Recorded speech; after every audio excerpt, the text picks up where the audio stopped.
wrong house. I didn't mean to pick that house. It was supposed to be simple. A quiet street, no one home, a quick grab and go. I've done this before. The key is not overthinking it. Find a place with no lights on, no cars in the driveway, and slip in, slip out. Easy. Except it wasn't. The door was unlocked. That should have been the first warning, but I thought I'd gotten lucky. People forget to lock their doors all the time, right? I slipped inside, careful not to make a sound. The air felt heavy, like walking into a room where someone had just been screaming, though the house was dead quiet. My flashlight swept across the living room. Sparse furniture, dust on the shelves, no family photos. It didn't feel like anyone lived here, but the kind of person who doesn't lock their door might also be the kind of person who doesn't dust, right? I moved deeper into the house, keeping my steps soft on the hardwood floor. The kitchen was the same, bare counters, an empty fridge. Then I saw the staircase. Something about it felt wrong. The way it stretched into the darkness above, the shadows swallowing the top step, made my stomach tighten. I should have left then. Instead, I climbed. Each step creaked under my weight.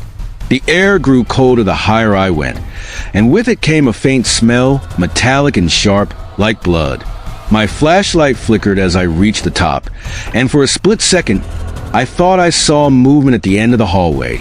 But when the beam steadied, there was nothing there. The first door I tried was locked.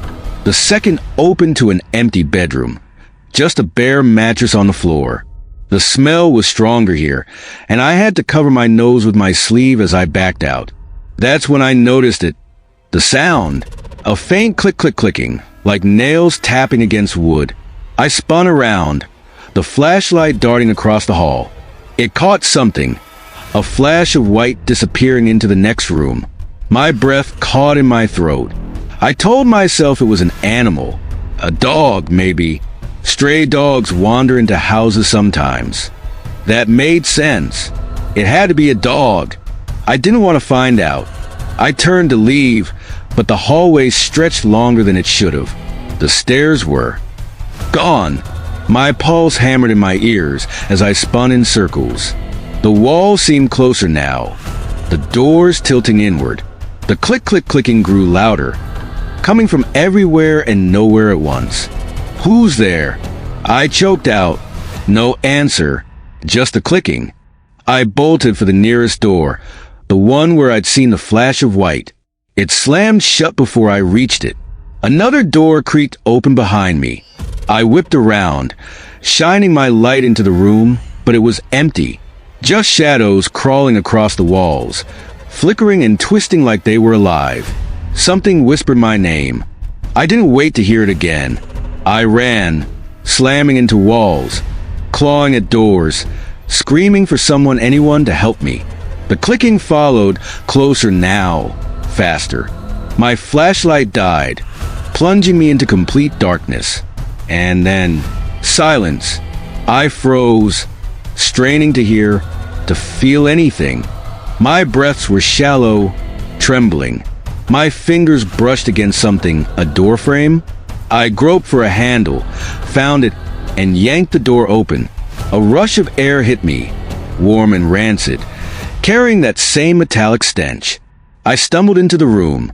Something moved in the dark. A single, pale hand reached out of the shadows and brushed against my arm. I screamed and ran, crashing through what felt like 1,000 corridors until, suddenly, I was outside. I didn't remember finding a door. I didn't hear glass break. I was just out. I didn't stop running until I reached my car, parked 2 blocks away. My hands shook so badly, I could barely get the keys into the ignition.